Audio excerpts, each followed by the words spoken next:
বিয়া করস না কে? দুনিয়াটা কয়দিন ঠিক গেল, একটু ঘুরে ফিরে আর একটু স্বাধীনতাটা উপভোগ করে লই। বিয়া করার লাগে দুনিয়াটা ঘুরে ফিরে দেওয়া স্বাধীনতা উপভোগ করার এই বিষয়টা আমি বুঝলাম না।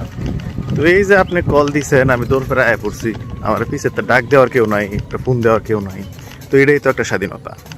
তো তুই কেমন কি লিগাইছস? ঘুরবার লেগে আইছি। তা আমিও তো একজন বিবাহিত মানুষ, আমিও তো ঘুরবার লিগাইছি। এই চাচা বিয়া করছেন? ফুলাফান চুলাফান ফুলা সেটটা মেয়া তিনটা? ও তো আপনি করছেন কাম। আপনি যদি 2-3 দিন বাড়িতে না যান, আপনি যদি বাড়িতে না যান, আপনার চাচি খুঁজে না ফোন দেয়? ফোন দেবো কে? হ্যাঁ, এটা হচ্ছে স্বাধীনতা। তা তুই কি নিজেরা কি সক্রেটিসের চেয়ে বেশি জ্ঞানী মানুষ নাকি? তো এন সক্রেটিস করতে এলো। আরে সক্রেটিস করতে এলো, তো সক্রেটিস নিজেও তো বিয়া করছে। শোন, বিয়া করার লগে জীবনটা রয়েছে একটা সম্পর্ক হয়েছে তরকারির মধ্যে লবণের যেরকম সম্পর্ক না সেম, ঠিক একই রকম বিয়ের সাথে জীবনের এরকম সম্পর্ক। মানে তরকারির লবণ নাই, স্বাদ নাই। জীবনে বিয়া নাই, জীবনের স্বাদ নাই। এই খারাপ শুনাইছে। হ্যালো হ্যালো, তুমি কই? আমি আর নাসিম একটু এটা জরুরি কাজে বেরিয়েছি। তাড়াতাড়ি বাসায় এসো। কেন? কেন মানে? তরকারি বসাইছি, এসে লবণ দিবা।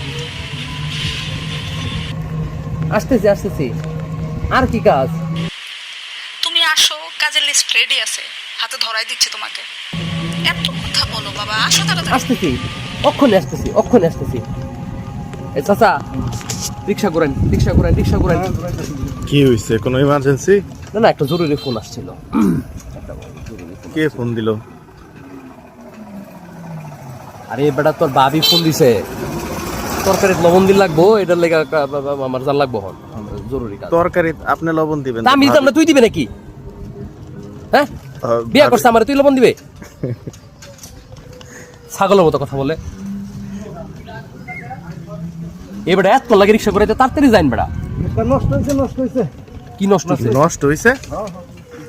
আপনি বুইরা, আপনি রিক্সাও বুইরা। এ বেটা বাড়া দিস। তো খারুন রিক্সা ঠিক করে লোক। ঠিকার সময় নেই।